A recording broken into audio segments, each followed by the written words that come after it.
field kept drilling and ended up in the paternity court when Mr. Meyer contended that Miss Fisher is the serial cheater and has been busy with a whole bunch of guys. Whereas the plaintiff asserted that the defendant has abandoned her and her children, saying that he was not the father. And now she wanted to prove him wrong by DNA diagnostics. Let's move to the plaintiffs. Miss Fisher, you say you thought you found the perfect older man to start a relationship and family with, but after having your first child and getting pregnant again, you claim he abandoned you and denied he fathered your second child, Xavier. Is that correct? Yes, Your Honor. As the trial proceeded, it turned out that the baby's dad acted like a total maniac and left baby mama as soon as he heard about the pregnancy news. Oh boy! Why stoop so low when you already had one baby with this woman? That's what irresponsible, crazy people do. After having our first son together, we lived together for about 3 years. We found out that after the new year, we were gonna have a second son. Him knowing that, he decided he didn't want anything to do with me. I ended up living with another family member just to better our lives. We were doing a switch off, back and forth, watching our son together. However, Mr. Meyer stated that they were not together at the time baby was conceived. Oh, come on, man. We all knew that was more like bluffing. Are you out of your mind, or has your crazy brain just made up things like that? We were not together when she got pregnant with Xavier. She cheated on me multiple times. I came home, I found my mattress flipped over. I came home, I found multiple people in my bedroom. Aha! Baby mama revealed that she has even named her son after the defendant, and he was still standing out there acting stupid.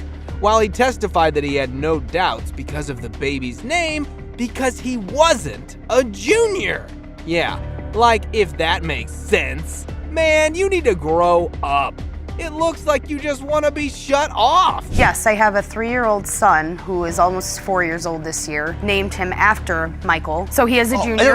She wouldn't even name him Junior. She named him the second. Well, my son is the second. That's the same thing. I wanted to be Junior. She wouldn't let me. Okay, I think she knew it wasn't my son. That's why she wouldn't do it. So she gave him the second? So she named him the second instead. Yes, Your Honor. Miss Fisher further told that she was overwhelmed when she got the news of her second baby, but the man wiped it off by backing off. Over which the alleged testifies that he believed he was tricked into her paternity trap.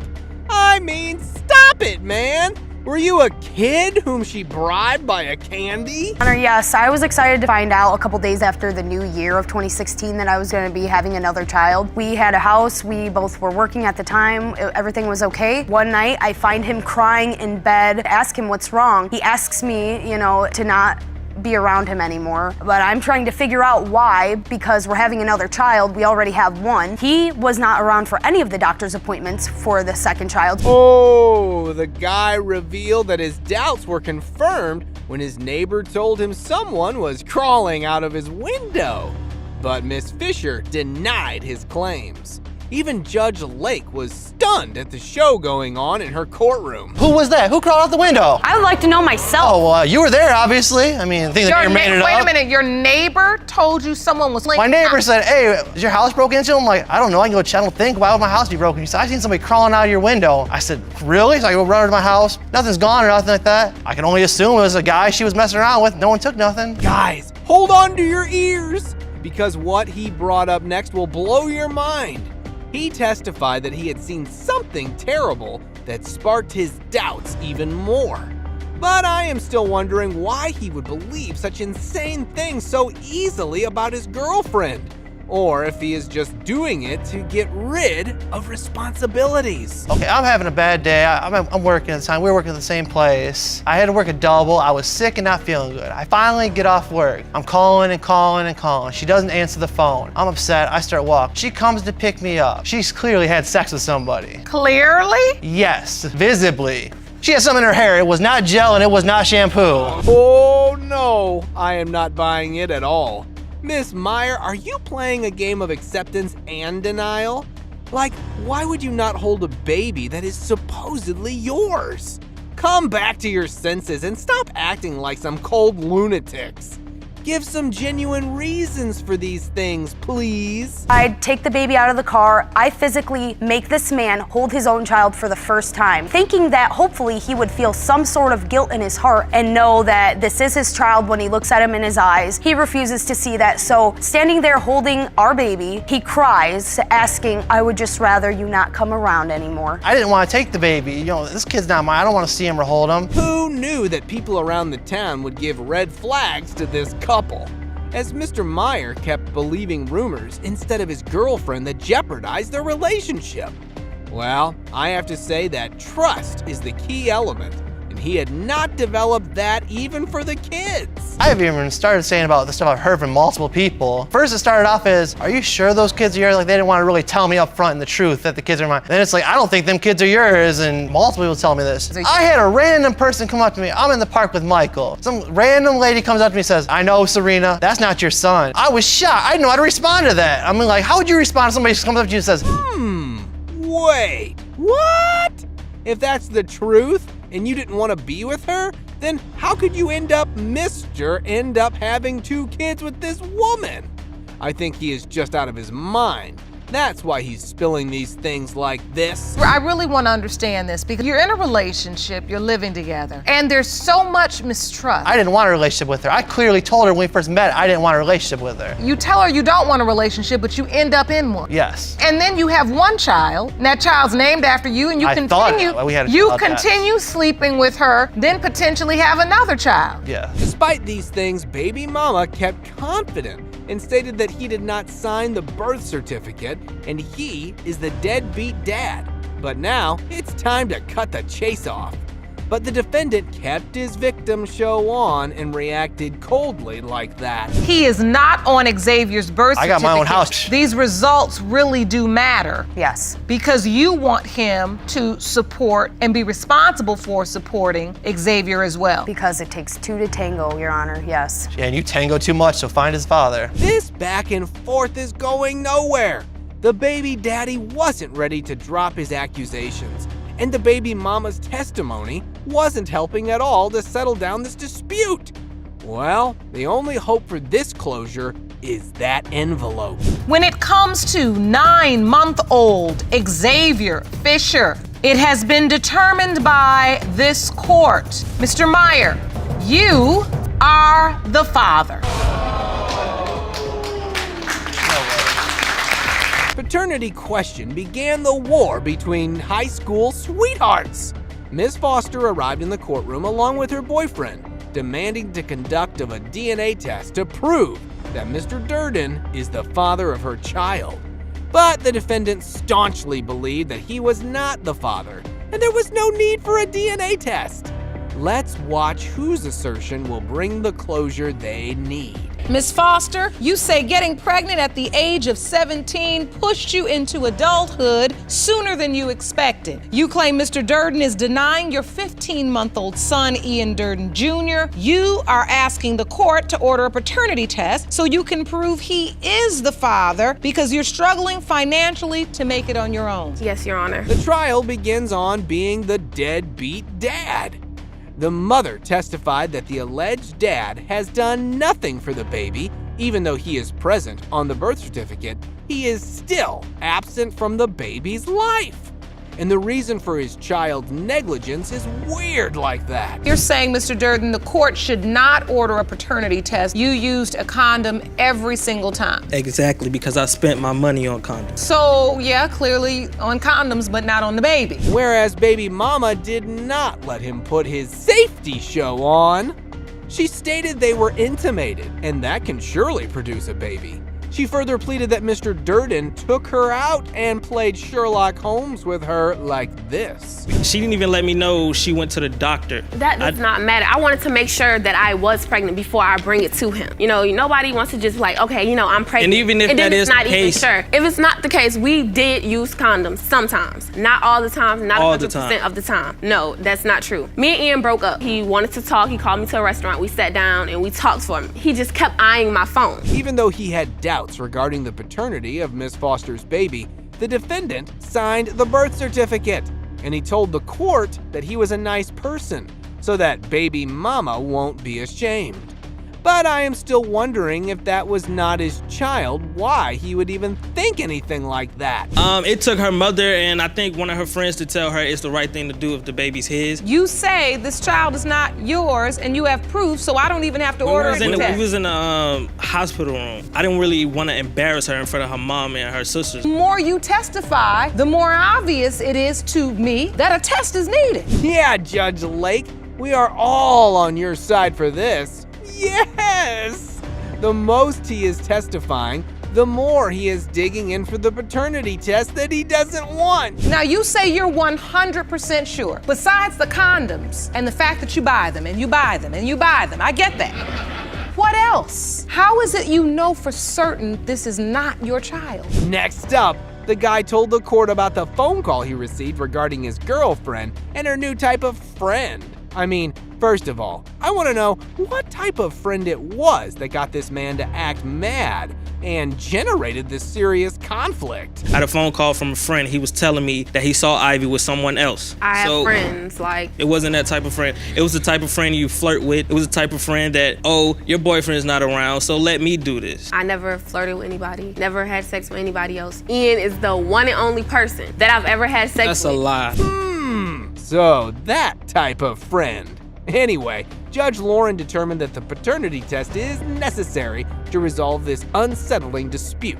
Let's get those results and see if Mr. Durden will have to rethink his safety measures or not. At the end of the day, this court's decision is going to be as to what's in the best interest of this child. In light of the testimony I've heard thus far, it is obvious to me that it is necessary and imperative to order a paternity test. It has been determined by this court. You are the father.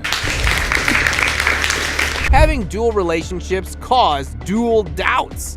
Miss Petty dragged two men in the court to determine who is the father of her 11-month-old daughter, whereas Mr. Ball asserted that there is no chance of him fathering her child due to her promiscuous past.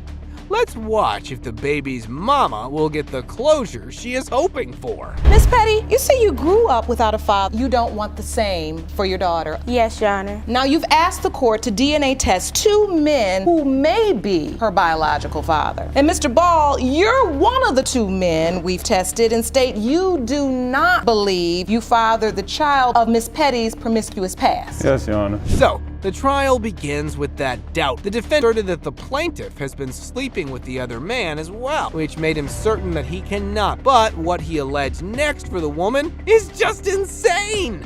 Who does that in front of so many pupils? So the reason I doubt her is because she was sleeping around with me and Peter at the same time. The only reason I started messing around with her was to get my son. You have an older child together, so you were messing around with her to get him. The way you could get your kid is if you, all she want is the D, so you gotta sleep with her. You know, all you gotta do is sleep around with her. Oh, so they were still having a sexual relationship even after shutting each other off. But Judge Lauren was interested in the doubt reason, so it turned out that Miss Petty played him into having a child. Oh no, man, you are not so naive. This sounds lunatic. Like, how could he allow someone just to pop up and end up having his child? Another reason why I don't believe that she's mine is because who last name is on the birth certificate? Mr. Daniels, if you want to see that. I would like to see it. Jerome, please hand me that evidence.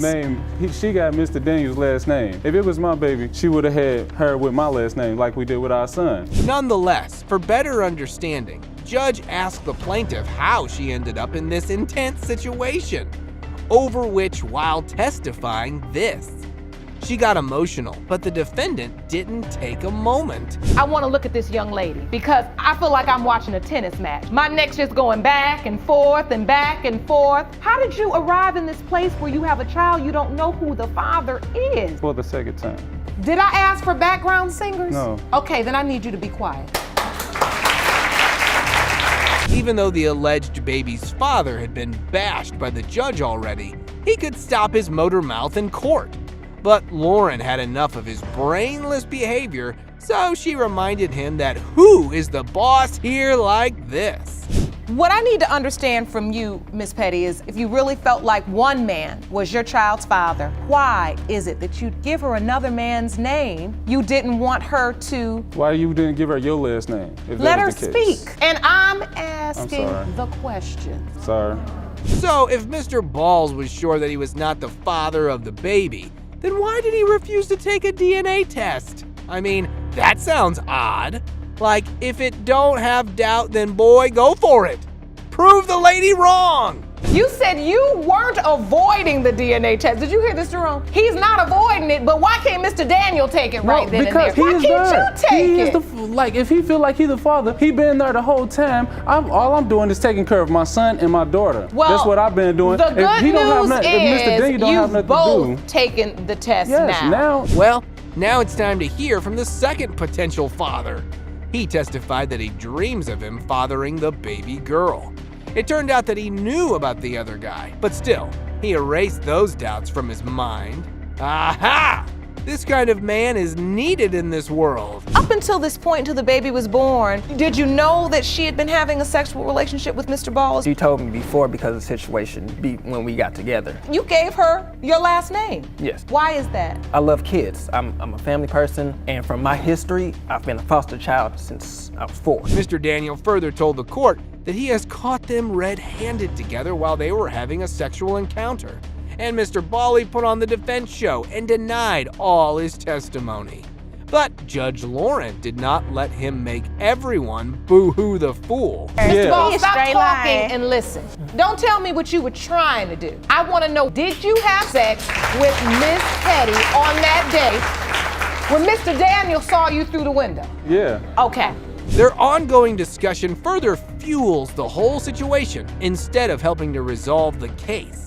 But it was quite evident that they need to know the results for the baby, and his biological father needs to be a man up. So let's go! Get those results and see what envelope is hiding in it. In the case of Petty versus Ball, Daniel, as it pertained to 11-month-old Alea, and whether Mr. Ball or Mr. Daniel is the biological father. Mr. Ball, you are her father. Paternity doubts can make things rough.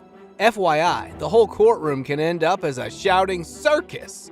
So both parties are on opposite pages. Regular limbo in the paternity court started on this note. Ms. Poe, so he's done nothing for this little boy, nothing at all? No, Your Honor, he ain't did nothing. He ain't bought him a diaper, he ain't bought him a shoe, he ain't bought him a shirt. He don't do anything for my son. Are you serious? He called him once in a while, that's it. I don't call him every day. I don't see him at least 3-4 times a week. That's not being a father, Your I don't call him every day? No, you don't. You've heard the twain, right? Now it was time for a little backdrop. The defendant claimed that he was very much active in his alleged clique's life, even though he knows that Miss Power was fooling around with a different man. And the baby mama responded to the actions with this audacity. And you say he's denying him? Absolutely. And she have admitted in the past, but nowadays she would say it's not true. So when you didn't leave me and go lay with somebody else? He said he wanted to go to sleep. There was no other girl there. And did you not leave and go back and lay with him? Yeah, absolutely I left, but I did not go leave and lay with another man. People in this courtroom, not in the streets, holla one at a time. After that verbal buckaroo, we got to the part where Mr. Tarver told us about his suspicions about the conception date. But the baby mama didn't like it and had the whole story lined up for it. She came and told me she was 2 months pregnant, and time went on. About 2-3 months had passed, and she come back and tell me she's 2 months pregnant. It's lying, Your Honor. You didn't come back. You didn't come back when you was supposed to be 4 months and you was pregnant. When I talk, I ended up having to go to the hospital, and they actually did an ultrasound on my baby. Ambiguity, man! This to and fro is doing no good to the trail or the baby. That's why the judge went on to ask Miss Powell about the pregnancy. And she told the court that she was also confused between the dates. But it wasn't the clinic's fault, which Mr. Tarver found hard to believe. How long after that particular appointment did you have to go for the ultrasound? At least 2.5 months. It was a month later. At least. Did it don't add up. Mr. Tarver go to any of the doctor's appointments with you? No, he did not. He didn't go. There was one doctor's appointment with me. May I speak now? Up next, confusion about the doctor's appointment came up, which was another rip in the situation. Turns out that Miss Power had been to the clinic months ago. And when the defendant found out about it, no word coming out of his girl's mouth seemed credible anymore. So the doctor's office says she was there 2 weeks ago? No, she said she was there 2 weeks ago. When we get to the doctor, there's a sign on the door saying they moved to another address 3 months ago. They was at 3 months ago. Boy, they was 3 months at ago. lunch. Now they was at lunch. Why No, was we somebody- went to lunch. We didn't go to 3 lunch. months ago. You're saying the doctor's office was not closed? No, I was There was there no with doctor's prenatal. office. Well, looks like finding this conception date is more like a needle in the hay. So let's skip the day of birth. Was there a potential baby daddy there? Yes, he was. Did he sign the birth certificate? Nope. And here is why. Was Mr. Tarver there the day you gave birth? Yes, he was. Did he sign the birth certificate? No, he told me he Because did you not didn't want want to me to, sign. 'cause you didn't no, want me to. he did not sign the birth certificate. He said he didn't want his name on nothing. Don't give my son his last name because he didn't want me to put him on child support. That's what he told me, and he left. I named him. Did that make any sense to you? Of course it didn't. Cause this is just a mess of people running around like Palooza and ruining little lives, not cutting each other slack and acting like lunatics in the courtroom. I'm not saying I don't want him to be mine. Why play this role if this not what it is? Did you have doubts when you were naming him? And Of course. All the time he used to tell me, I know that's my son. We young, we dumb. We were never together. Oh, we was come just on, cool. Gus, if we was never together. You wouldn't why leave. Why you was telling me you left You me? wouldn't leave. I wouldn't leave. Up next, judge called in a witness, which was the defendant, another baby mama, who also claimed that multiple men were claiming to be potential fathers. This statement was accompanied by some screenshots that made the plaintiff go ballistic. Ms. Jones, you are His fiance. Mr. Tarver's fiance. Y'all some Yeah. clowns. So, ma'am, what do you know about this situation? To be honest, they say that it's multiple people was claiming her baby at the Oh, time. you don't that even know she me. Even though you didn't want me down here. You slept with me every night, more than one time a night. Well, he didn't deny that. Man, they're going to burst my eardrums for sure. Too much screaming and stubbornness going on here. There is only one way to end this for good. Judge, please get that envelope. Pertaining to 1-year-old Joshawn Poe. Mr. Tarver, you are Joshawn's father. Thank you. That's what I wanted to Thank do, though. you. But that's what I wanted Thank as well. It's not like I was Thank saying you. I don't want him. Young women have been denied long enough, and now she wants acceptance wrapped in an apology.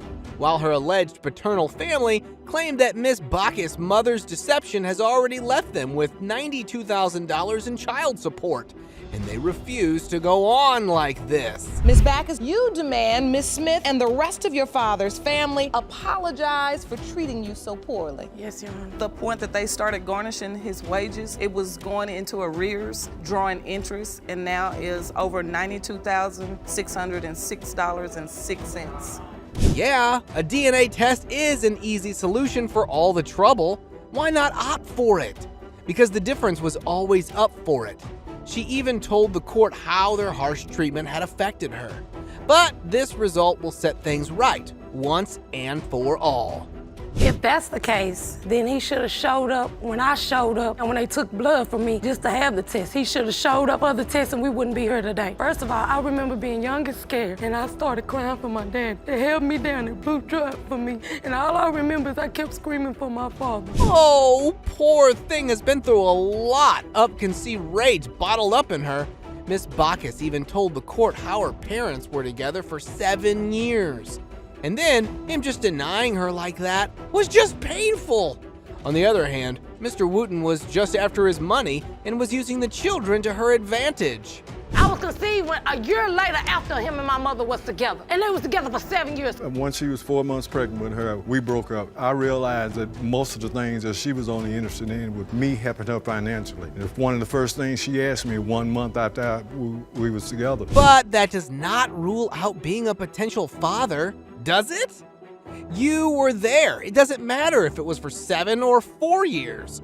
However, the tricky part was that Miss Bacchus' mother was being portrayed as a compulsive liar in the courtroom, and this was really hard for the young defendant. Father, no disrespect and not to interrupt you, but my mother told me y'all sat on the couch and she told me that you had said that you wanted another child. Yeah. That's what was told to me. But you're telling me something different, so that's why we're here today. 3 weeks into knowing her, she wanted to know why. She told me y'all was together a whole year and then I was born a year later. However, when plaintiffs kept on accusing Miss Bacchus about how she was trying to push her way into their family and posting on social media about them being related, this made, likewise, the defendant went off the wall like this. I'm tired of the rumors. Her kids found me on Facebook. I'm glad, we found out, you the lost child. And my grandmother told me that she do not like my mother at all. And she said I am a woman. She said I walk like a woman. I look like a woman. I talk like a woman, and I ain't standing because I know I'm a woman. Miss Bacchus even had proof from her childhood that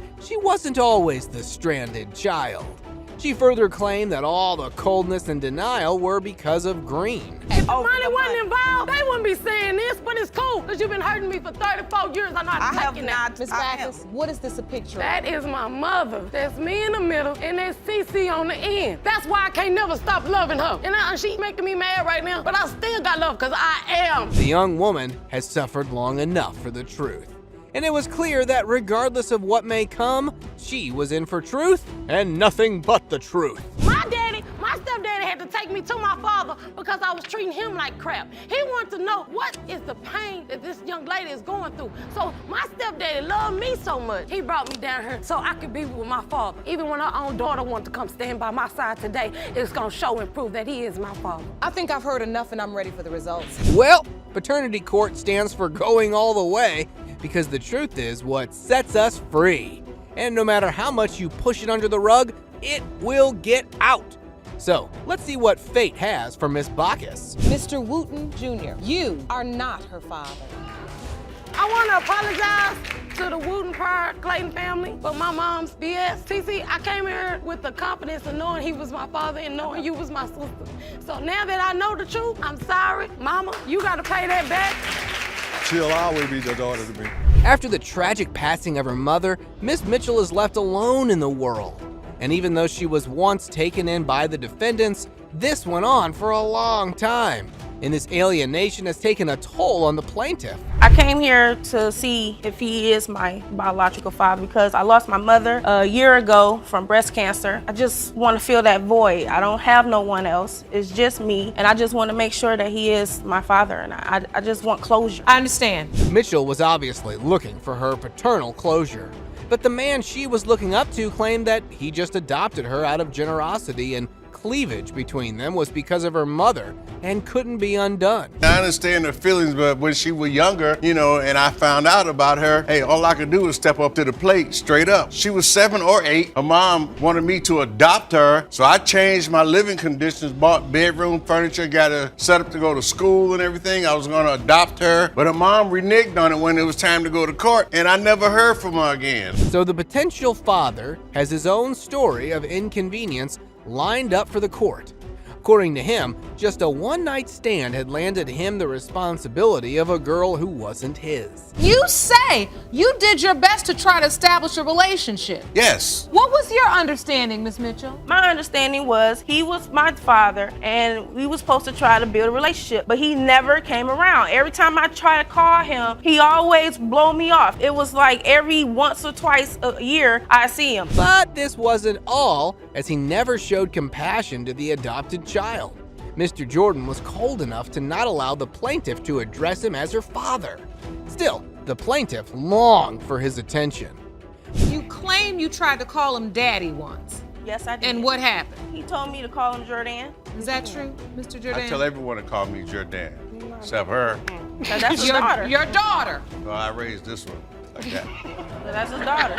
So why is it that she can't call you daddy too? But in his defense, the grim doubt made him act the way he did. But still, why make a child pay for someone else's actions? Is that civil? Though it was clear how the neglection had ruined the plaintiff. You had some doubts as well. Yes. Talk to me about your doubts. For one, I don't look nothing like them. They Amazons. Me, I'm short. I'm only 4'8". They up there around 6'2" or something like that. Then secondly, my birth certificate don't even have his name at all. I don't have his name. Nothing. Jerome, may I see that, please? What made things worse was that Mr. Jordan wasn't even on the birth certificate. Well, that is clear proof of denial. Now, how do you explain that, mister? And if you think that was too much, you should listen to a letter written by the plaintiff. Dear Dad, even using that word brings up an image of pain. Lonely nights and years of questioning on why you were never there for me. How could you abandon me? I never did anything to you for you to treat me the way you did over the years. I needed you and you didn't even care. There were times when I called you trying to confide in you, and all you did was laugh like you're doing now. If you think that's brutal, hold on, because there's more coming. Believe it or not, for Mr. Jordan, it was about bloodline. He didn't care about anything else. The guy even missed Miss Mitchell and tried to play dumb on the court. I do care. Like I said, I truly do not know. And I am here today to get closure, to find out if this is truly the case. And if at any time that I find out that she is truly my blood, then things will change only on the fact that if she wants them to change. By now, the judge was done with a big obnoxious daddy, so she called up the stepsister, who could not help but giggle idiotically in the court. She straight up claimed that the defendant was just faking her innocence, and her trust was in her dad's words. Well, this statement led to a brawl in the courtroom. This is fake right here. All this crap. That's all No, fake. what you are She is is fake. not like that. That is all fake. No, do you, girl, stop playing. You gonna do what I tell you to do, because I'm big sis. No, you don't tell me to do nothing. Whatever. And you do it. No, I don't. You do it. No, I ain't I trying to do hear not. you. Yes, you do. So No, wait a whatever. minute. What's interesting, are you fighting just like sisters? All of the loud antics were no help, obviously. Both of the defendants were not ready to cut the poor defendant any slack. And even the judge was getting drained by this. So to end all the circus in the courtroom, she called in for the results. When it comes to the paternity of 31-year-old Shante Mitchell, Mr. Jordan, you are her father.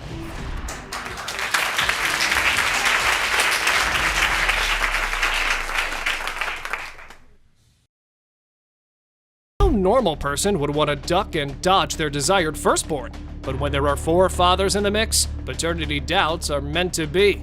That is why Mr. Terrell is in the TV courtroom to end this messy saga once and for all. Happy, I'm like, dang, man. My first child ever, you know? I'm even talking about marrying this girl. So I'm like, all right, we had a couple of days past. She telling everybody on Facebook, like, oh, I'm pregnant. 3 different guys hit her up, like, oh, is it mine? One is the dude she fool around with. So I'm like, what's up with that, you know? 3 different guys. Yes, Your Honor. Yeah, baby mama had too much man wrapped around her finger. Still, Miss Holliday claimed that the defendant knew about her past dealings and that showing all those messages was his way of playing victim.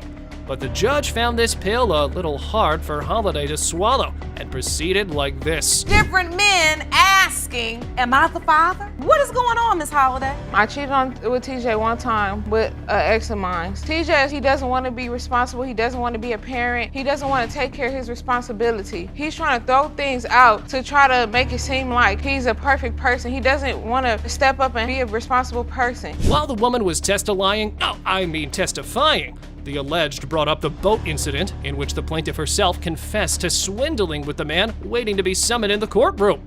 However, this wasn't the only uncomfortable story told, as Mr. Terrell told Judge Lake about the car guy, and FYI, the list of men claiming her baby. Men making inquiries as to whether they're the father of your child. I don't understand this. The third person that TJ is talking about, we went to the room, and yes, I was getting money from somebody, but as I'm getting this money, collecting this money from different people, he doesn't have nothing to say. Why? Because I'm taking care of him with this money. That is just nasty, people. And adding a kid to the whole situation, where's your conscience? Up next, Mrs. Terrell was brought up to the podium, and she claimed that she knew that the defendant was fishy. Her doubts got confirmed when she was dodged by Miss Holliday into conversing with some other guy posing as her grandson. Now, Miss Holliday, I have to ask you, do you know this person that got on the phone with Miss Archer and said these things? Yes, I know this person. He said he was kicking it with you while Mr. Terrell was at his grandmother's. Why would the guy say this at all? At that time, he didn't even think he was talking to Miss Archer. He thought he was talking to your granny. Miss Archie continued with claiming that her family had very strong genes, and the baby looked nothing like them. And that mama at the podium was a compulsive liar. Nonetheless, it was time to give the plaintiff's witness a chance to speak. Let's see what he has to add to the case. Thank you for joining us in your relationship to... This is my daughter. What do you know about this? The 3 men, TJ knew all about all of them. After she TJ told took me, them after to... my son was born. TJ took Before your them. son Yes, After my son was born. The Before crazy your one, son was the born, crazy you knew one, about them. TJ talked to him all the time. What's up, man? How this man, this. It was about time to get to the other man in the courtroom, and the guy entered quite raged up, as he could not believe how his ex-lover had ghosted him and left out the child's life, even though she knew that there was 50% chance of him being the father. What did you say to her at that point? I said, well, what happened? She said, I cheated on you. I was like heartbroken about it. Miss Holiday, do you remember this conversation? No, I broke up with Devin in June 2011. I got with TJ July 2011. He's saying I hit him up and I'm with him in December, but she's saying I'm with somebody else in December. Objected, Your Honor. After getting humiliated and scorned by both men, baby mama regretted walking down the infidelity road and hoped none of the men in question were the father of her son. But only if wishing changed things, life would be so easy. Let's go ahead and get to that result. Mr. Terrell, you are father. Miss Bosley wants her son's name off of the birth certificate because she's sure her son didn't father Miss Jackson's baby, and she can prove the messing around of the young lady with 2 other guys. My son made a terrible decision by signing a birth certificate. You know, basically, I just feel like we need to know because I don't want my son to have to go through life wondering if this is his child or not. So you feel like you got to save your son from a mistake he made? I do. By watching paternity court this long, we know how serious signing the birth certificate is, but the alleged baby didn't, as he thought he was doing the right thing, even though he doubted it. However, the baby mama claimed that Mr. Bosley was the one who wanted a child in the first place. Almost immediately start a sexual relationship. Correct, Your Honor. And start talking about having babies? Correct. At first, I didn't believe it because I heard it once before. So yeah, because you know that's what men will say just to get you to lay down with them. Yes, Your Honor. They make it sound like they want to have a family. Mm-hmm. Yes, Your Honor. But they saying it to everybody. Mm-hmm. Miss Jackson even confessed that she made a mistake by falling for the sweet talk of the mama's boy, and then cheated around on him. But confessions don't get you out of paternity doubt, now do they? This recklessness got on Judge Lake's nerves badly. Why y'all don't have no business, young, running around here using sex like it's like an extracurricular activity. So the couple was only 1 month together when the whole paternity saga began, while Miss Jackson had no shame for her game, and she told the court loud and clear how she had been messing around with 2 men at her job. Wow, the woman was doing everything but work. This is a mess. This is a mess. Yeah. How many people you gonna sleep with at the same job? When are you working? That's why I'm here. This baby is what matters. Clearly, this situation here, nobody knows anything. All they know is that they were just sleeping. It was quite clear that the defendant had something deeper going on than just sleeping around. Run to men like phone booths? Why would you give it away to men so they can treat you like trash and drag you around? This girl seriously needed a reality check, and this is how it went. 3 men on her job. There should be no young woman out here sleeping with 3 men at her job. And that's why I'm like, what's going on here? I feel like, Your Honor, it goes a bit deeper than that. No, I have it's women deeper. out here sleeping with men on their jobs a bit deeper than that. I don't know what it is. Yes, Maverick is 3, and how is his father? Well, this mystery was getting harder to solve with every passing second.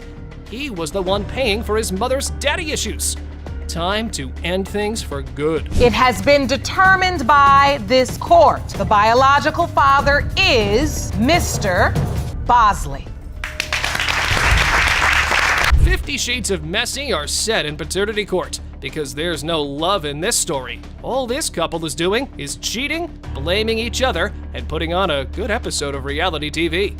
But before we get to that part, let's see why the plaintiffs had brought this bitter half to the court. I do not believe that the is not son that correct. she bared 9 months ago is mine. So you are firm on that belief? Yes, Your Honor, I do. You say that she's a cheater. Yes. And how do you know that? Well, it all began when we first met at a water bowl. I thought I had met her at love at first sight. Up until the 6-month mark, she had informed me that she had actually slept with my family member. So the guy got married to the woman who cheated on him with his family member in just 6 months of a relationship. Quite smart, I must say. But in his defense, he waited almost 2 years to pop the big question. So they had a good time, but things went downhill. She had actually slept with her ex-husband, Justin, and this was the day before Valentine's at midnight. We went to go see 50 Shades of Grey, so we had a wonderful night. It turns out that the couple was doing everything. They were going on date nights and watching movies, but the only sour part in their relationship was the stepping out of the marriage part. But Miss Fetters claimed that he was quite honest about her infidelities, and she was no liar. Quite generous of you, woman. To the movies and have a good date night, and by the end, you're in the bed with your ex-husband? He didn't want to That be sounds like a sexually real active wife. with. I was over it. He gives it to other women, but he won't give it to me. It was further revealed that Mr. Fetters was cheating as well, yet he still took his wife back. Their relationship wasn't altered at all until the pregnancy kicked in, and just the husband brought the cheating part back. Tells you she slept with her ex. I loved her so much at the time that I was willing to forgive anything that she ever done just to be able to keep her and have her in my life. And so how soon after that did you start having sex with your wife? The next morning, actually. It was or not the next morning, I'm sorry. The next day. It was that morning of, Your Honor. It was about 11 o'clock that morning that we had sex. The odd dynamic added to the fact caused the judge to crack. She had a hard time processing how they managed to stay married for so long. And let's not forget they already had children, and the children in question was just another bun in the same oven. You all went to the movie. I mean, you all are making a movie. This is a full-on movie. This movie is called 50 Shades of Messy. Now how about that pregnancy part? Well, it turns out that denying daddy was there throughout the paternity, and him not being the father was taking a toll on him. Like my mom, like the rest of my children. But if he's not, that's not gonna be my responsibility. The other man's responsibility, as a father and a man, to raise his child. What made the situation worse was that the missus tried to involve her ex-husband in the child's life, which allegedly the baby's father was having a hard time digesting. Nonetheless, it was not about the parents, but about little Kobe, because bickering between these two was just making things worse. Has been determined by this court. The biological father is Mr. Fetters. A 22-year-old man is in court with the same longing question. Who is my father? As 2 men have already tested and have been proven not to be the father, it's time to get the rest of the potentials tested. Defendant's deceased brother, Mr. Damian Ellerson, is the answer, and the DNA results will prove that today. Is that correct? Yes, Your Honor. Ms. Fortuné, you claim your brother cannot be the father because Ms. Johnson has admitted to sleeping with other men. If today's results prove he is the dad, he would be his only biological child. First subject on the list is a deceased man. The man was Miss Fortune's brother, and Miss Johnson even named her son after him. But the defendants had a hard time digesting this, as she and her family had no clue about the young man being a part of a paternity question. How did you find out that he may be the father of Miss Johnson's son, Damian? I found that out through my mother. She says possibility that Damian have a child, and so they were supposed to get a DNA. It was like my mom wanted to know, and then my mom didn't want to know. But the plaintiff negated this fact. In her defense, she had no idea about it. According to her father, by default was her son's daddy, until the man had Damian tested secretly. And right after the result, the guy gave up on Miss Johnson's son. He just left me, just no dad. So, Miss Johnson, that's what leads you to now believe Mr. Ellerson is Damian's biological father. Yes. Because the other 2 gentlemen are not possibilities. Right. Damian himself believed that the decedent was his father, as there was a lot of resemblance between them. But the photos were not convincing enough for the defendant's family. Even the mother of Mr. Ellison believed her son had departed childless. Don't believe my son is the father of this child. I don't remember Ms. Johnson and just met her some years ago when her son was a teenager. She brought him to church for me to see him and told me my son, Damian Ellerson, could be his potential father. He came over and I talked to him for a few hours or so, and then I never seen or heard of him again. Tragic, right? But the plot is about to get more painful, as the mommy at the podium has also messed around with her ex-boyfriend's cousin, who doubted he was the father as there was nothing serious between them. serious or not serious, you still could have created a child. I could possibly be the father, which I was surprised to hear that because we only had, at that time, it was like 2 times. I was curious myself. She had us take side-by-side pictures just to do a comparison, which And this is the picture you took? Yeah. Damien, I want to know your reaction from that encounter. The bummer was that the list of paternity was about to get one person longer, as he knows that if these paternity stains didn't come off in the wash, they would surely come off in paternity court. Hold that thought, as some hard truth is coming up next. It wasn't no commitment call. We'd go over there. So you basically were having a casual sexual relationship with Mr. Slaughter? Yes. What point do you tell him that he potentially could be Damien's biological father? Around the same time that we found out that the DNA test came back that he wasn't the second one. I wish folks never have to be in poor Damien's position, as the paternity saga had just begun for him. Painfully, another name popped up on the paternity roll. The good part was that Miss Johnson was confused about being fast and had no idea who the father was, while the young man respected his mother either way. Nobody else wanted to step up and help my mom out, you know? It's ridiculous. Like, I may be 22 now, just like everybody else. Everybody else wants to know who their dad is. I want to know who my dad is. It just shouldn't matter because I'm 22. It shouldn't matter if I'm 13, 6, or 7. My mom's being a mom and she's trying to figure this out. So these men just need to step up and help her out. She can't do it by herself. She can't. It's impossible. She didn't make me by herself. Time to get the last 6th guy in the courtroom. Herman's irony is that he only found out about the paternity thing just 4 weeks ago. The guy had been playing fun uncle the whole of Damien's life, not knowing the young man could be his. And this revelation broke the kid mid-trial like this. Like, I'm not as good as everybody else because they all got dads. You know? Oh. Don't ever feel Just like break that. my heart. Don't you ever feel like that. Do you hear me? Look at me. Don't you ever feel like that. You are worth it. You are just as good. You ain't are. Do you understand me? Yes, Your Honor. Boy, dad or no dad, this kid was raised up right, but his mother's past ghosts had caught up to him. Time to get that result, and hopefully it will give the mother and son duo needed closure. They clearly have been through a lot, and the judge could resonate with them. You are not the father. Give me your hand. We're gonna keep going. One foot in front of the other. We're gonna do it. You're gonna keep your head up because you are an incredible young man. You have come here and you have exhibited the type of character that I can only hope my son would exhibit one day. Yes, Your Honor. Okay? Only one lie can shatter trust forever, and then no matter how hard you try, there's no going back. Miss King is experiencing it firsthand because her boyfriend is refusing to father her child after being duped into a fake pregnancy. Miss King admits she lied and said she was pregnant. What happened? At the time, she told me she was pregnant. Because I didn't have my father in my life, I decided I'm gonna step up to the plate regardless. So I was there throughout the whole everything. So the guy stepped up to the plate, but it didn't go for long because 1 month after breaking the pregnancy news, Miss King walked in again with a pregnancy test, which made no sense. Nonetheless, the plaintiff told the court that she had no other option but to deceive the guy at the podium to make him stay with her. I actually found out that I was pregnant. Because you was really trying to get pregnant. Go on, just tell the truth, girl. We already know what happened. You worked real hard at that. Okay, so then you were pregnant, but he doesn't believe that. Of course he doesn't believe you. No guy wants to be fooled twice, do they?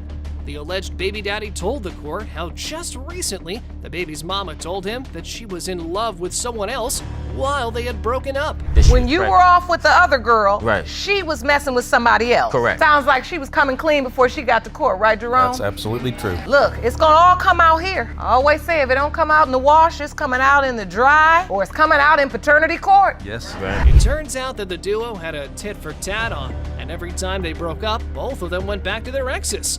Which is just the right recipe to end up in paternity court now, ain't it? I mean, Mr. Porter is standing over here, and I mean, nobody's perfect, but he's at least being a stand-up guy. And I do admit that I'm wrong. Oh, on so many levels. That goes to further my doubt. I was, You know, like. exactly. We do agree with Judge Lake. Such things can rough up doubts. And if you see messages that line up with your doubt, what other options do you have than just step back? Cool. Is George signing the birth certificate? Miss King responds, no, he doesn't want to be responsible. Other man says, I will sign the birth certificate. Miss King says, okay, great. It was just a joke. Even if it was just a joke, guess what? It wasn't funny at all, and it most recently acted as the catalyst to your kid having no father at all. What's wrong with people today? It's not the father you choose because it's the person you want to be the father. It's the father that truly is his biological father. People can step in and play the role of dad, but I know what you're saying. You say you want your son to have his biological father, but what you're testifying to is you basically have just decided it's Mr. Porter. And that's not how it works. George is the father. There was so much on the poor defendant's mind with his infertility, plaintiff lying, and another man claiming the kid. There was no way out of this mess other than the DNA result. The case of King versus Porter. When it comes to 3-year-old Kylan Porter, it has been determined by this court. Mr. Porter, you are the father.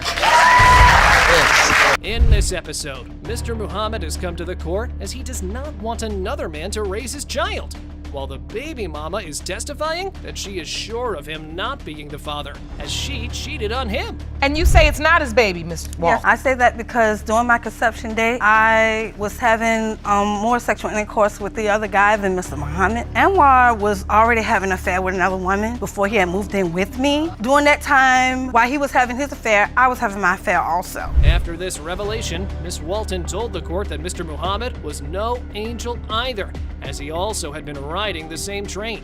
But the plaintiffs claimed that these accusations were being made because baby mama wanted him out of the picture.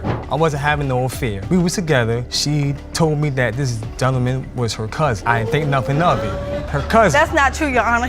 That's the other man that she wanted to be with. So how did you manage to sneak around with the other guy behind Mr. Muhammad's back? I told him I was at work. All right. She ain't at work. The couple was giving out quite juicy details on the show, as Miss Walton had both men wrapped around her finger well. But Judge Lake was beyond this stuff and was more focused on the issue of conception. The moment I thought that I was pregnant, I text the guy and I tell him I missed my period. Mr. Muhammad, during that time, who was living with me, got my phone, looked at the text message, and confronted me. Ain't wrong. What happened was I came home, she sleep, I looked at her phone, I started seeing a full-fledged text message about having sex, all that stuff. Y'all having a full relationship behind my back. The judge even asked Mr. Muhammad about how he found out about Miss Walton's infidelity, and he told the court that the woman had started getting distant, and when he checked her phone, there wasn't much left to ask. So she started to act funny. That drove red flags to me. I grabbed the phone, I started looking at the text message, I see the conversation between her and the gentleman. The text message, which I texted the guy and told him. He confronted me and asked me, why are you texting this guy? And I told him, I said, well, it's a possibility I could be pregnant. Still, after that revelation, Mr. Muhammad was sure that he was the father, and he even remembered the date of conception. The poor guy pleaded to the court that the baby girl was the spitting image of him. But looks do tend to deceive, and there was Miss Walton's test, which raised all sorts of doubt. You were having sex around the window of conception with both men? Yes. Did you tell the other man, I'm pregnant and this could be your baby? Yes, I told him. He wanted a paternity test once the baby was born. If you look at them two girls right there, that's alike. That's my first daughter right there. She four.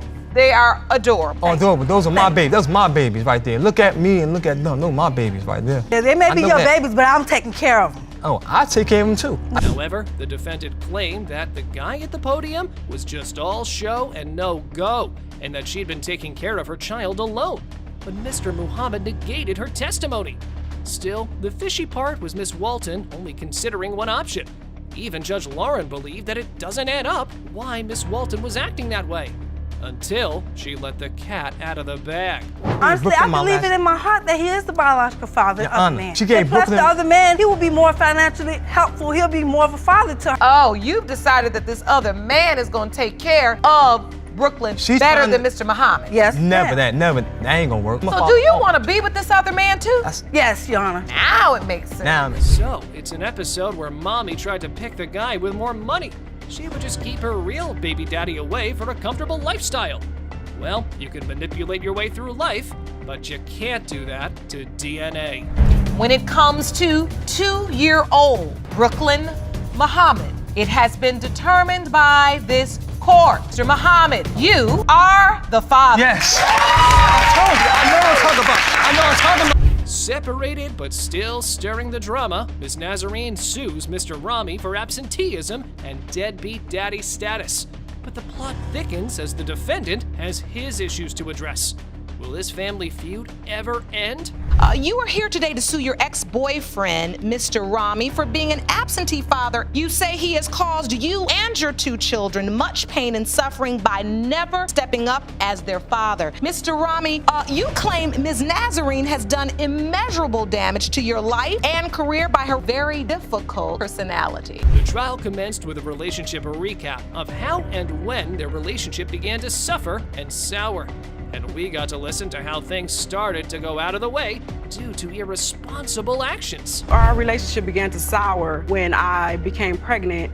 She's not the most easy person to deal with. There are definitely signs that were... What do you mean specifically? Complete irrationality. The decision to be overtly angry, volatile, and violent. The plaintiff has another argument to present against the defendant, and it kind of seems like he was a bonehead to Miss Nazarene while they were together, and even after being separated. Well, she proved her point like this. He and I have had one incident where he stole $500 from me and had me and my baby in a car that had a steering column that failed. He was my best friend. We tried to reconcile. He never. This man has spent 17 and ignoring his children while trying to pursue a rap career. Okay, that's the bottom line. However, the fact that the baby daddy was irresponsible toward his children was the bone of contention. But Miss Nazarene was not innocent either, as her arrogant behavior led them apart like this. This is what he said when the judge asked him about putting effort into raising kids. Have you provided steady support? But when I've had a job, I have sent help. Every once in a while, he sent $100. Yes, absolutely. Over the past 16 years, he paid child support when he was with his ex-second wife. Oh, how about the emotional support? What about that? If she wouldn't have taken my children to Georgia from Los Angeles where we had them, I would have been there. Looks like the plaintiff herself is playing the role of lawyer and judge, too. I mean, who on earth acts like this at a young child's funeral? I guess she needs to stop talking and listening more.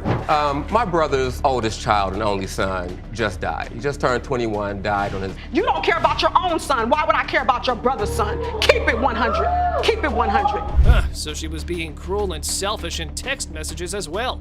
Now I guess we need to figure out how someone can be an ignorant mouth breather in a situation like this. This time, she sends a list of text messages saying, "We are sure happy to know your sorry, trifling family cares more about the dead than the living. And I will never forgive you, Mons. You will get exactly what you evil people deserve." Baby mama's response is quite shocking. She doesn't feel bad or regret her words, even for the sake of humanity. What kind of human does this to anyone? Well, Judge Lake articulated some schooling words like this.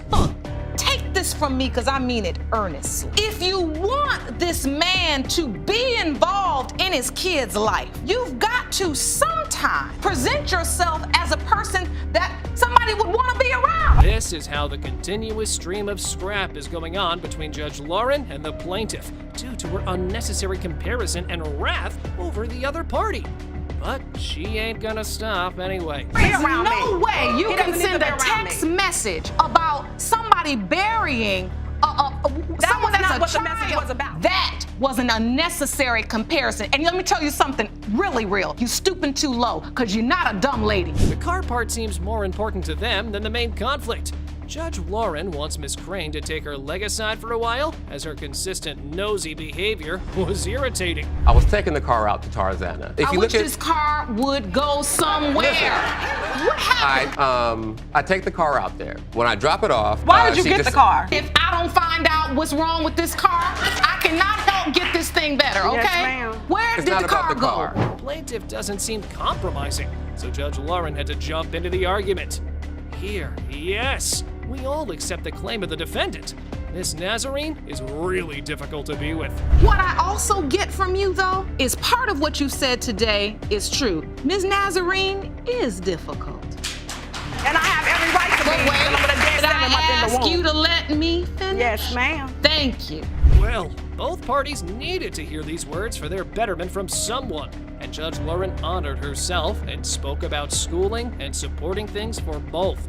Hopefully this will make sense to them now. I don't want to see the day that the father of my child tries to come up short for my baby. So her frustration and her hurt is that you can stand there looking as handsome and as smart as you can be and say, I never promised her anything, I'm a writer. The plaintiff's annoying arguments don't seem to end. It's like things are swirling in a circle.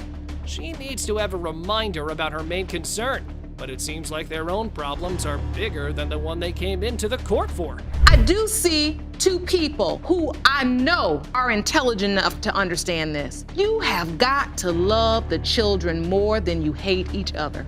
I don't even really dislike the fact. You got to answer to everything I say, and yet your situation ain't figured out. It was quite evident that by now, Judge Lake was annoyed by the persistent arguing. But did it stop the plaintiff from going on?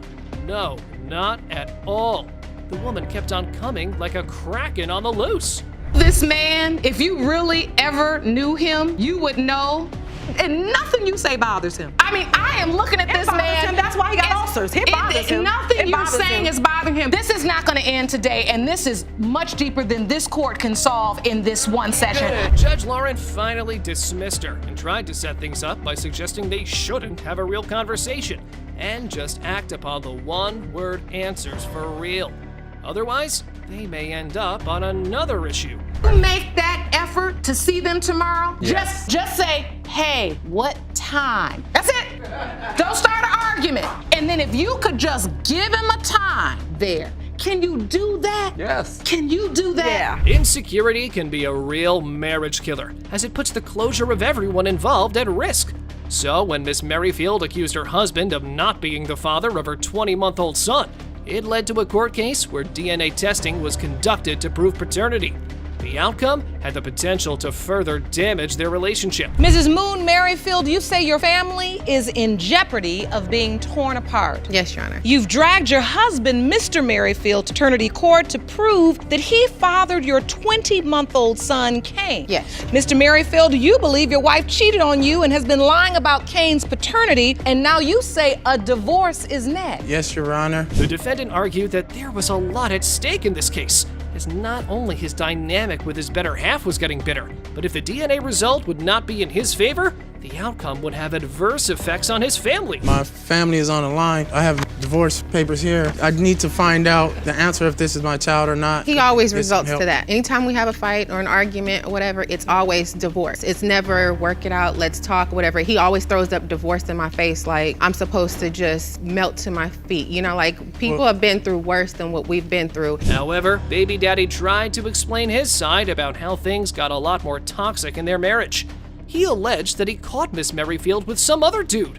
And yeah, you can imagine how unbearable it was for the husband. First place, man, I caught her texting some dude that supposedly was supposed to be her ex-boyfriend that was right before my two sons was born. Yeah, whatever. he did. I've seen some Facebook messages from these guys, this person before. Well, it was somebody else. Nevertheless, baby mama opposed his statements. She told the court that the potential father was just bluffing, and his testimony was nothing but a figment of his imagination. If you ask me, these blunt accusations are a little hard to believe. He lets his imagination, his mind go off, oh, well, if you said this, it's probably this, and if you did this, then if you said this, then you're probably thinking this, and I know guys, but it's okay for But you admit you were texting someone else, another man. I did, yes. Your Honor? He's friends with every Facebook woman that he's ever slept with. They comment on stuff, but if it's me, To support his arguments, Merrifield brought some serious evidence to the courtroom, which was really in his favor, as it shows the false accusations of his wife, and now she has to explain them to the courtroom. Evidence of the text messages and stuff too. This is just one text. I admit it. I admit it to the text message. From one person. It doesn't matter. Okay, but if you read between the lines, if you read between the lines, y'all Let's talking get some about order being between your taking lines. a date, going on a date. Up next, Judge Lauren asked them about how the relationship started, and it was revealed that they were childhood heartthrobs. But as time passed, they lost their cozy, heartfelt love, and their relationship got rocky. In junior high, I was in 13, high school. I was 13, she was 14. I used to walk to school, pick up those little things that you blow, and you close your eyes and make a wish. Yes. I used to walk to school in 7th grade, and I used to see those and pick them up and wish like, oh, I love this girl, I wish I had family and kids by this girl. You know what they say, be careful what you wish for. You know, and I used to wish for that all the time. Kinda feels like he's the patriarchal man, as he has a double standard. He made his girl change her number, but won't do something like that when it comes to himself. But at this time, it should go both ways now, shouldn't it? Still has his number. He made me change my number, but he won't change his number. And he tells me just because they crossed the line one time, they can still be good friends. No, the reason why because it's me, oh no, I automatically want to have sex with this person. She does And it. so And you I'm all two type are of names. in a I'm marriage, old, I'm but this, I'm that. functioning like this. you just dating. You Yeah. just Because their testimony was not helping Judge Lauren in inferring the real issue of their relationship, she hopped into questioning the doubt part. But their arguments won't stop, and nothing will help their testimony. Can you please explain to me the doubt you have concerning Cain's paternity? Okay, the doubt that I have, the reason why I have doubts is I found her texting 3 different dudes. 2 of them, 3 of them she already slept with and she loves. There's her love, one of them is the love of her life. You know what I'm saying? Who she's in love with. One of my She's first texting these people guys I that they talked love to. each other. She's supposed to change her number. She changed her number, then she starts emailing, I love you to him. And then Okay, so we can say that his negligence and irresponsibility were the hurdle in their on and off again relationship. But up next, what his wife admitted is also beyond the limit. Why would she do that while already experiencing wishy-washy with her spouse? Is that why you do enjoy texting Yes, or I talking do. to other Yes. men? He criticizes everything I do. Oh, I would have had this whole thing done within an hour. You're supposed to do it this way. I don't live with my father, never have. I'm a grown woman. And Thank you for the correction, but I get the point. To clear up the mess, Judge Lake ordered the witness to step to the podium and explain what she knows about. But I guess she only knows how to start a war of words. I have been with this little boy, this young man, since he was 14 years old. He still doesn't know how much I love him. He still thinks I try to come between them. I want my daughter to have her husband and her whole family together because she wasn't raised with her father. But he's too stupid to know that. He thinks I'm against him. I'm for him. Always for him. Baby mama apparently revealed that Mr. Merrifield doubts the child just because he's light-skinned and has colored eyes, which he lied to get out of. But it didn't work, as it was so witless and unreasonable to deny paternity over the looks of the baby. And for 9 years, I could not get pregnant. And all of a sudden, when we got back together, I got pregnant. So he said, yeah, he had a little bit of doubt. But when that son came out, because he was light-skinned and he had colored eyes, automatically, that was his son. His first 2 children. But I could have been messing just with like somebody light-skinned with colored eyes. Like, how are you going to deny this one, but not deny that looks one? like her. She brought evidence of research to support her argument, but the defendant didn't seem to move from his point and showed disagreement with her points, which led to squabbling again. And I have the evidence over here that I did the research that over green and brown eyes, the brown eyes are the dominant trait anyway. they're always saying, no, you guys are always saying that he don't got the When eyes. he's he don't mad got at the me, that he don't look like me I say anyway. that to hurt He you. looks I say that to nothing hurt like you. me. His words got on Grandma's nerves, and she asserted some new accusations of him being the father of another child. Even Judge Lauren had to stop and make them realize that they are in a courtroom. The stuff, Another real child fact that I got to before tarnish this. her. I And have she was not. still gonna be with him. I haven't. So he's cheating on her a If you lot. want- if you wanted he's me- cheating on she her cheated a on lot. me way more than I He's cheated cheating on on her her. a lot. All right, bottom line is, And it's not about that, it's about since Mr. we've been married. Merrifield. What's Merrifield. going on in my It's about marriage? everything. Judge is Mr. speaking. You have to Merrifield. be- Nothing helped at all. They were still there from where they started, so the only thing that can help them are results. Time to get those results to save the baby from this paternity conflict. 20-month-old Cain Merrifield. It has been determined by this court. Mr. Merrifield, you are Cain's father. Godmother fighting over the affection of a young woman. But the irony is that Daddy is missing out on the picture. And when that happens, you know where to head. Let's start this psycho ride on this somber note. And I only had 2 moms in my life, my godmother and my mom. It's just at some point there was some doubt about who exactly was my father. And my mom had introduced me to a gentleman, and I just did not feel in my heart that he was my father. Miss Franzoni was given the name of a father, but the guy turned out not to be. The good thing was that she never felt any connection with that guy. And after that episode, the plaintiff was told about Mr. Bomar, who was in the court to be tested. Even when I tell him things about my life, things that I've had happen in my life, I just feel we have so much in common. So you feel it's completely different than when you met the gentleman your mother introduced you to? Right. And that's pretty much how I've always felt ever since I met him. And your godmother, who's here with you today, she believes he is your father. After listening to Miss Franzoni, the judge called up the co-plaintiff, who told the court about how she herself was intimate with the defendant, and both created a false story to sell to Miss Bailey's daughter. Well, the defendant didn't like this narrative and responded like this. Why did she just bring it up last year? Is there a reason why you just brought it up? To stick another dagger in my back against my daughter. As far as stories people have told her, that's just what they were, stories. Miss Bailey testified to the court that there was no way that Mr. Bomar could be her daughter's father, as she was intimate with multiple people at the time, including her friend, and she blamed Miss Halams for the reckless choices she made. 21 years old. Maxine was 30. No, I wasn't. 29, how No, I old? wasn't. I was She 20. was older. I was 27. She was way older, and I just let her lead wait a me. minute. She further pleaded that her daughter was being manipulated into thinking that Mr. Bomar was the father by her own friend. Miss Franzoni, on the other hand, was not ready to believe a word coming from her mother and wanted the alleged father to be tested. And I understand that. Because of my past lifestyle, there is reason to doubt. Next, the judge asked Maxina to vouch for Bomar, and this tickled the mama at the podium really hard. She totally blew up in the court, blaming her ex for poisoning her daughter like this. Our own relationship, she's done this for years. I know I wasn't the best mother. I know, and I appreciate this woman for being there, because she was. But the meddling, trying to compete, and the remembrance. For my daughter's love, this is my child. I had her. She wants to and know you need who- to stay in your lane. Oh, the woman went ballistic in a matter of seconds. Maybe she was a little paranoid about sharing her own daughter with another person. Miss Bailey was screaming at the top of her lungs. Even Judge Lake was stunned at the show going on in her own courtroom. You don't need to stay in your place. They did a DNA. Okay, well, you ain't had that damn show. You ain't been no mother. But I've been And both of you guys. Jerome, can you go stand in between them? You ain't never been a mother. You should have went and had a baby. Right. Tell Listen that. to the judge. Lady. To the judge, and you listen to the judge. Lady! Order in the courtroom.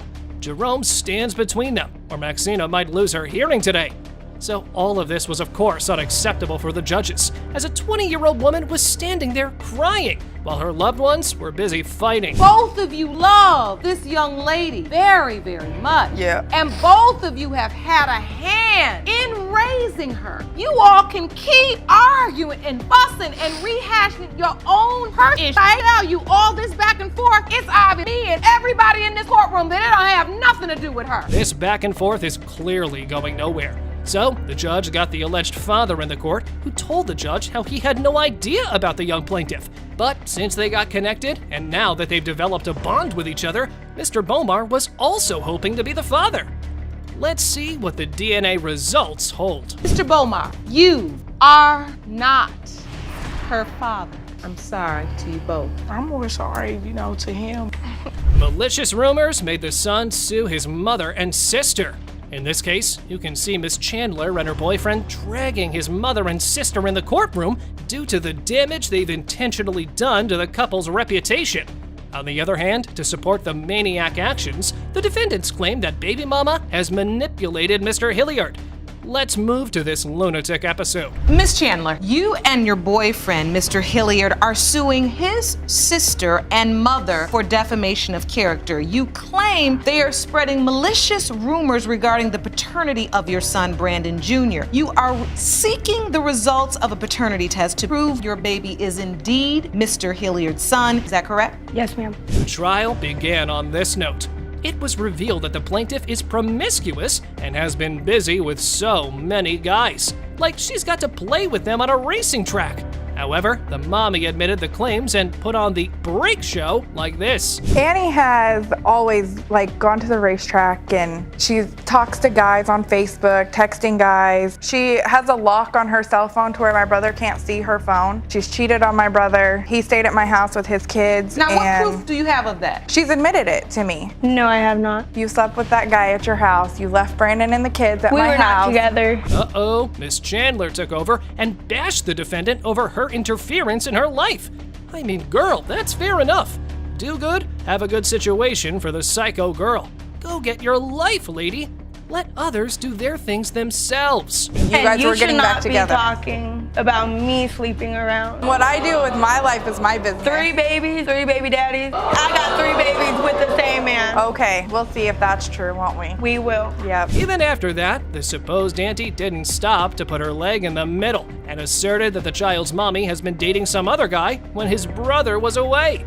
But Judge Lake had to spill the beans that she needed to keep her nosy behavior shut down for good, like that. She lived next door too. She started dating him when my brother went to California with his 6 son. He broke up with me and I dated him for 3 days. You seem really into what's going on with them. It's my little brother. What's it to you, really? I mean, he is his own man. He might have made his own choices. It's my brother. Oh my! Here came another out-of-mind person in support of the defendant. The alleged granny claimed that they were robbed, and his son had also left them helpless. But Miss Chandler denied her claims and asserted that they always go nuts when things come to her.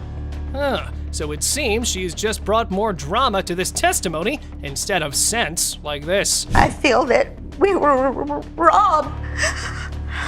You guys have always been able to come around. No. You chose not to. You guys could come around, but you didn't want to. You're the one that told me Whenever I don't need a family, I have a family. That's right. Yeah. Because you turned your back on me. Despite these accusations, it was revealed that Miss Hilliard had said crap about babies and claimed that Miss Chandler's babies could never be her grandchildren, even if the DNA test determines that they are. Whoa! So why is she holding up crazy grudges against baby mama? Or have they both gone crazy for real? You told me they can never be a part of you, even if the test comes back that it's your grandson, right? I never said that. You and Gina. Gina. Yeah. No, I told you that I would still be his aunt, whether it was his or not. Up next, the plaintiff told the court that the defendant's never-ending and lots of drama has split the family apart. And yeah, I'd have to agree with that. No one could tolerate that much torture. Then this drama? When are you together? You and him broke up because of you, not because of me. Because 4 years of this, how can you be with somebody? But yeah, Let's use proper language for the court. I know you're upset. Oh my. Guys, hold your ears, because what you're about to hear next will definitely blow your minds. Miss Hilliard, have you lost your mind? Or are you even in your senses? I mean, I'm wondering if they've made the court's environment this toxic.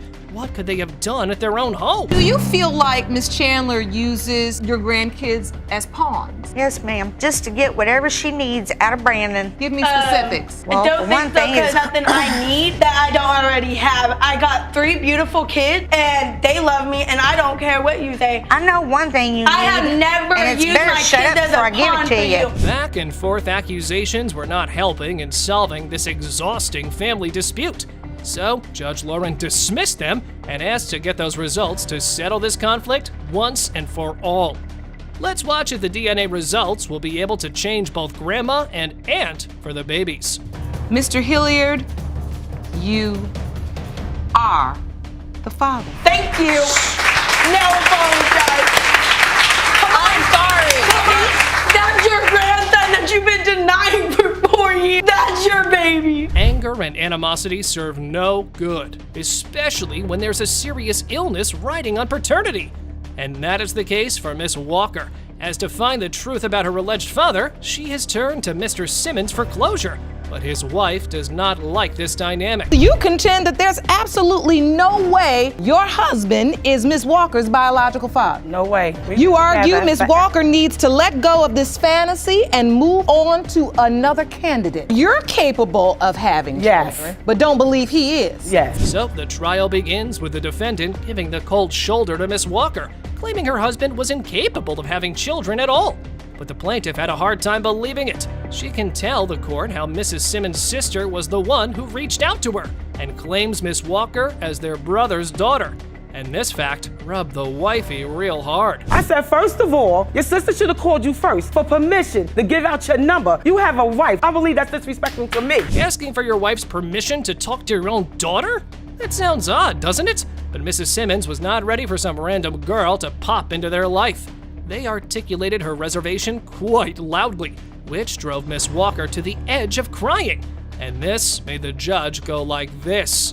With all due respect, I have to ask you, are you upset that she made contact, or are you upset that your husband may be her biological father? No, none of that. Because he None wants of to that. be a father. He wants to. Hold on. You say none of that. I'm not so upset. what So why are you here? upset Because the for? way they Because went this about it. cannot It's be the your way they calm went state. about it. He What reached you out to being me. I sneaky didn't for? contact I never him. heard of her mother. Who knew that being left out could boil up such rage in anyone, and some stranger looking for her father would have to pay for it? Nonetheless, the plaintiff told the court that the defendant's husband was the one who reached out to her after taking her number from his own sister.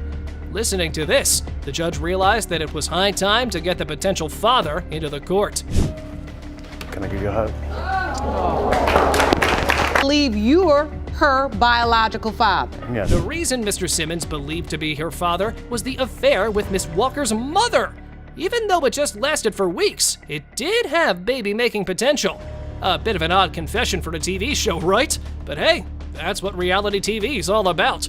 And FYI, Mrs. Simmons was no fan of the story. Miss Walker, yes, we understand that it was not a one-night drunken booty call, as Miss Simmons suggested. And they spent the weekend together. Well, your husband That's already not a testified. relationship. They A courted weekend each is not a other. relationship. They courted each other. However, everyone, including the plaintiff, could not understand why Mrs. Simmons was giving her a hard time. Because anyone in their right mind would be threatened by someone's daughter, now wouldn't they? Apparently, the enraged wife could not step down a notch. I've been telling him, get a blood test. Stop signing on the dotted line. Stop claiming kids unless you know they're yours. About to you? You got 2 kids that's not his, and he They mine though. They mine though. They mine, and he raised them. They mine. He raised them from birth. They mine though. Hold up, woman! You're gonna burst my eardrum! Goodness, she doesn't know when to stop, does she? Her attitude had the judge totally baffled. I mean, who wouldn't get confused with a grown woman acting like a stubborn child? That's ridiculous. You all are acting like you all are 2 women he's involved with intimately. This is a young woman. No. What I am observing is a level of animosity. Ooh, boggy Mrs. Simmons even had the judge all rushed up. All of her concerns were just to compete, and she had no care about her suffering from illness or finding the roots. Miss Walker's only hope of closure is that envelope. In the case of Walker v. Simmons, when it comes to 30-year-old Parthenia Walker, it has been determined by this court, Mr. Bruce Simmons, you are not her father. To determine about the deceased son's legacy, Miss Bank came to the court in order to discover whether what Miss Hawkins alleged is true or just a big hoax. The supposed grandma claimed that the baby mama is just trying to pin the baby on her deceased son, whereas the mother alleged that Mr. Darrell acknowledged the paternity and his mother is just denying the child out of spite. Let's move on to the case. Ms. Banks, you say the defendant is pinning her baby on your son, Darrell. Yes. Ms. Hawkins, you say Ms. Banks is denying her son's legacy, Jasani, and you claim today's DNA results will prove Darrell is the father. Is that correct? The trial began with Miss Banks' explanation of why she was denying baby Jasani.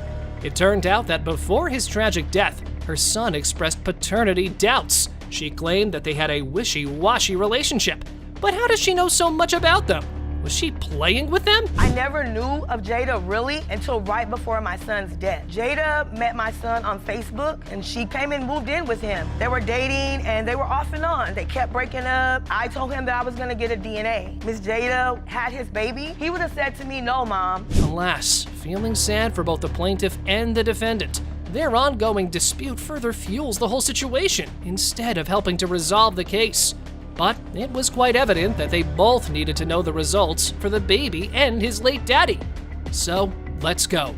Get those results and let's see if they'll help Granny find some peace or not. Court, the percentage of relatedness between Miss LaWinda Banks and Jasani Daniel is 99.99%. You are related.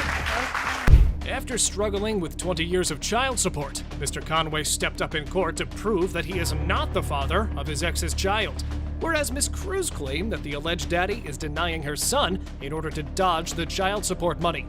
Let's move to the plaintiff's assertions. Mr. Conway, you are here today to prove you are not the father of 20-year-old Trayvon Cruz. Yes, Your Honor. All right, so Ms. Cruz, you say you have zero doubt that Mr. Conway is your child's biological father. Yes, Your Honor. The plaintiff asserted that paying child support has left his life devastated, and even after paying double, he ended up in jail several times.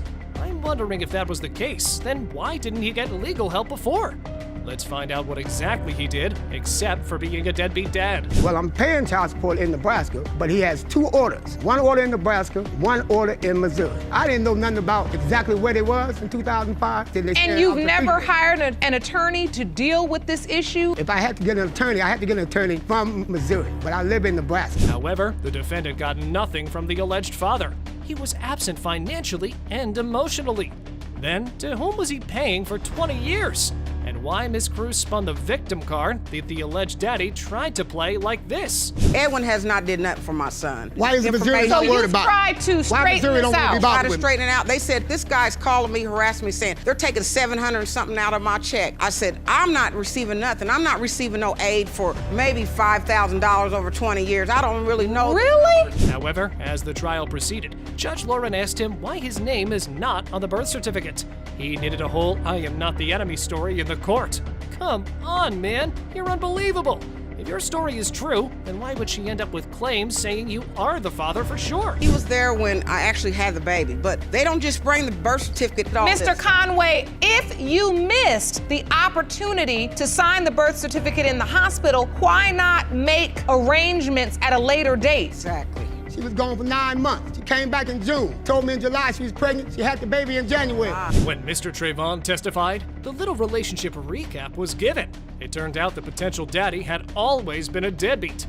This comment really pained the boy in paternity question. The hurt in Trayvon's eyes speaks volumes that Mr. Conway hadn't treated him the way he deserved. But the plaintiff ruined that moment with his cocksureness. I remember him taking me into a strip club. He said he wanted Yes, to call. he did. He said he wanted to see when the bus was coming. He's inside for like 15 minutes. You was only around. whole while we we was in Nebraska. No, man, don't talk to me. You a very disrespectful young man. That's why you can't be my son, because my You've kids been calling ain't me your son disrespectful this at all. whole time. However, that young man can teach a whole lot of grown-up folks how to act. And it made me feel like Daddy needs to walk over his son's footsteps. As the lad has actually proved, maturity doesn't come with age. My son has I pay for everything. Every week I get paid. I call my girlfriend. I'm telling her, what do you need? Here, what it That's is. good for you. Bro, you're You're not supposed to do man, that. bro. I done did the You're same not for you. man. You was mine. Bro, a real You was man mine. will stop being in the streets, man. And What man streets up you for the talking kid. about, baby? You Man, never I've been man up working for all my nothing. life. Oh my, the plaintiff was really triggered and started a whole argument. So Judge Lauren had to hop up into the argument to cut off his show. Yes, ma'am, it's time to shut down that chatterbox. I didn't see you miss a beat. I mean, your mouth just running like a motor. It's like you didn't even stop to listen to this young man. He wouldn't value what his feelings and emotions are. You standing here in this courtroom doing just that right in front of my face. With all that said, it was really draining to watch a young boy be sad like this due to not being accepted by his father. The only call left was to move on to the conclusive part of the trial. Let's get those results and find out if Mr. Trayvon will get his dad finally or not. Mr. Conway, you are his father. That's what I'm talking about. Get your life together. Get your life together. My life, yeah, I question What's it. that, ma'am? I question it because he's We don't questioning want it. nothing from That's him. Your Honor. Yes, sweetheart. What would you like to say, Mr. Cruz? I accept your apologies. Though separated, still drama was stirring. Miss Martin dragged Mr. Dampier into the court, saying that he is a worse man who has not entirely accepted her daughter, whereas the man asserted that he doesn't believe he's the dad of his on-again, off-again girlfriend's daughter after he found scandalous texts. Let's see what both sides have to say. Ms. Martin, you say your ex, Mr. Dampier, refuses to fully accept that he is the father of your 4-year-old daughter, Amaya. Mr. Dampier, you say Ms. Martin was a serial cheater and there is no way you are Amaya's father. Is that correct? Yes, Your Honor. The trial began on this note. It turned out that the little baby girl testified through video, and mom stated that her daughter is hurt because her daddy mistreats her like crap. That sounds really disgusting. He treats my daughter like crap. She's sad that her dad don't love her. I'm mad because my dad's always making me sad. And then I tell him, like, you need to change your attitude towards her. The only reason why I treat her that way, she's like disobedient, she misbehaves, so I gotta treat her accordingly. It came out that he didn't treat the baby with affection and love, but not only due to paternity doubt, but also the fact that Miss Martin had been cheating on him. Oh man, that's ugly to even hear. Why give punishment to a child for the mother's mistakes? I feel I'm not the father. Amber's always messaging guys. She texts guys all the time. So I feel I'm not the father. You are her father, and you know it. She looks just like you. I've never cheated on you, Anna. However, the supposed baby's father accused the plaintiff of cheating on him, but forgot to tell the part where he's the president of that game, and not once or twice. He had 6 girlfriends at once. I discovered he was talking to other females. He had 6 other girlfriends at the time. We wasn't serious at the time. Like, we was just having sex. So you admit you are a cheater? No, I'm not a cheater. Even though we pretty much established that you running for president in that club. Even though the defendant was disclosed, he didn't stop playing. He asserted that he had multiple reasons for denying the paternity. But man, your testimony is not something to believe in. That's more of spilling a bluff. Multiple reasons why I think I'm not the father. I have one instance, she came home late and I was messenger calling her, and then when she come home, her hair all messed up, smelling like sex. Wait, what? I respond, where you been at? She didn't have no proper excuse. He's crazy. Furthermore, baby mama stated that when he came to know about this, he stepped back. And the reason, he explained to the court for denying a little baby girl, will blow your mind. I had 2 other kids at that time. You were having sex without using condom. What happens when you have sex without using condom? A baby can occur. Every time we used to have sex, I used to pull out for a year, and you never got pregnant. That is not foolproof birth control. No birth control is. That's one of the worst methods. Yes, he denied her immediately. Because I'm not the father. Up next, Mr. Dampier told the court that baby mama herself told him that he's not the father of her child. But later it turned out that due to being insulted by him ruthlessly in front of her girl, she took that step and placed another guy in the picture like this. I have said that. You told him he's not the father? And then I showed him and a random she showed me a picture of a guy and said, this is Amaya's dad. Oh, and they look more alike than me and her. They resemble each other more than we do. So what are you trying to get from this? I apologized to him for that was disrespectful. Back and forth accusations were not helping in solving this paternity issue. So Judge Lauren dismissed them and asked to get those results to settle this conflict once and for all. Let's peep if DNA test results will change Mr. Dampier for good. It has been determined by this court. Mr. Dampier, you are the father. Exactly. Like he knows that. The sudden breakup of a couple has led them to court. Ms. Vaught has accused Mr. Lindsay of being the father of her child and has taken legal action to prove it. However, Mr. Lindsay denies her claim and alleges that Ms. Vaught tricked him into a paternity trap, and now he wants DNA proof. Let's find out if DNA and lie detector tests will help this feuding couple. Ms. Vaught, you say Mr. Lindsay abruptly ended your relationship, but today you want to prove he is your daughter Shelby's dad. Yes, Your Honor. Mr. Lindsay, you say today plan to prove you are not her father. Yes, Your Honor. The defendant claimed that everything in their relationship was good enough until the plaintiff brought other men into the picture. And what he says next will blow your mind. When we first met, everything was going good. Then her talking to people, some stuff popped up in her. So I want to know specifically, what was it about these conversations that troubled you? All right, somebody was in her, I don't know what they call it, her little Instagram. I guess they were supposed to be knocking on the window. However, the supposed baby daddy asserted they were not together at the time Miss Vaught conceived the baby. And to support his claims, he brought a conception calendar. If the baby was conceived in September, that would mean December, February, that we wasn't together on them days. You were away with your family out of town for 2 months. Exactly. And you didn't get back to town, and you all didn't get back together till February, so you feel like the conception doesn't add up. Next up, the plaintiff revealed that Mr. Lindsay is now playing innocent, but he has been cheating on her as well.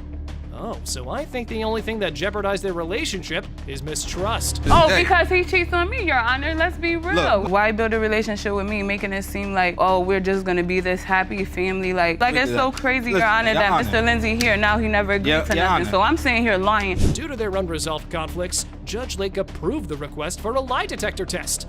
Let's peep at the results to determine what is coming for them.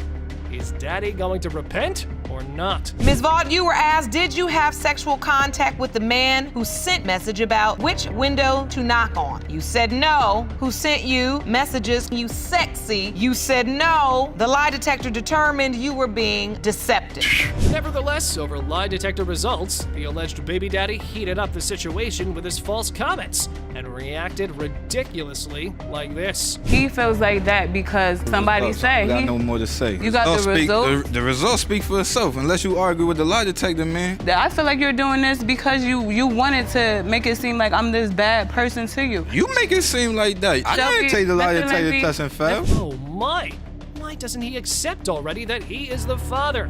If you're not sure about the baby, then what was the point of being a good guy to baby mama?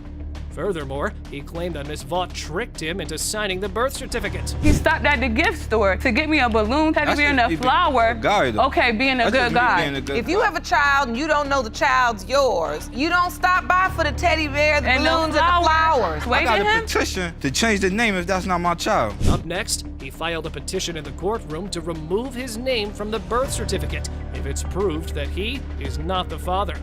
Looks like baby daddy has come prepared in the court. So this petition he presented is basically a request to change Shelby's name if in fact she's not his biological child. He wants his name Lindsay. No matter what, if it ain't mine, I don't want her with my name. Despite a lot of drama, they didn't get to agree on one point. Things were all over, and nothing helped in resolving the dispute. The only way is to find out what the DNA envelope is hiding in it. Let's get those results and watch if it brings happiness to the baby and her mommy. In the case of Vaught versus Lindsay, when it comes to 9-month-old Shelby Lindsay, it has been determined by this court, Mr. Lindsay, you are the father.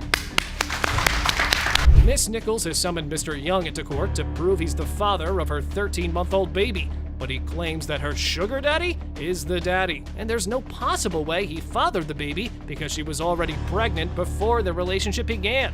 And now he wants DNA proof of it. Ms. Nichols, you've dragged the defendant, Mr. Young, to court today because you say he denies he's the father of your 13-month-old daughter, Sine. Yes, Your Honor. Mr. Young, you say you refuse to accept Sine because you claim that Ms. Nichols was already pregnant when you began your relationship. Yes, Your Honor.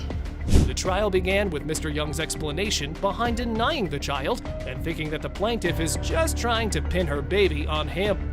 He stated that baby mama is doing all of this just for the financial cause. She doesn't like the fact that I moved on and I have a new relationship, and she's all about getting money out of me. She knows that I was treating her good. I met her, just making my life miserable. So he explained the reason why he's so certain about not being the father. He stated that at first, he believed that the baby was his, but later, his mind rang a bell and he figured out that the dates don't add up in the window of conception. Ms. Nichols, do you remember the night you believe you conceived? I say around the middle of November, around the 15th, give or take. Your due date would be approximately August 12th, 2015. And when was Sine born? May 28th. Right. She's starting to look like her sugar daddy. She's starting to look like the man. Baby mama told the court that the sugar daddy does everything for the baby, and the alleged baby daddy does nothing for her. Over which Mr. Young started a squabble like this. He does everything for her. I can't call you. You know why you can't call me? Because you constantly cussing me out, calling me B's and F's and some of my guns on everything you could think of underneath your belt. I'm not gonna sit there and let nobody be disrespected. I don't disrespect you, you shouldn't disrespect me. If it's all about the child, when you call me, it should be about the baby. There is too much confusion and blame in this trial, with no good coming out of it. And with that all said, let's move on to the conclusive part of this trial. Hopefully, it will bring happiness to the baby he's been longing for. In the case of Nichols versus Young, when it comes to 13-month-old Sine Young, it has been determined by this court, Mr. Young, you are her father. Surprise, surprise.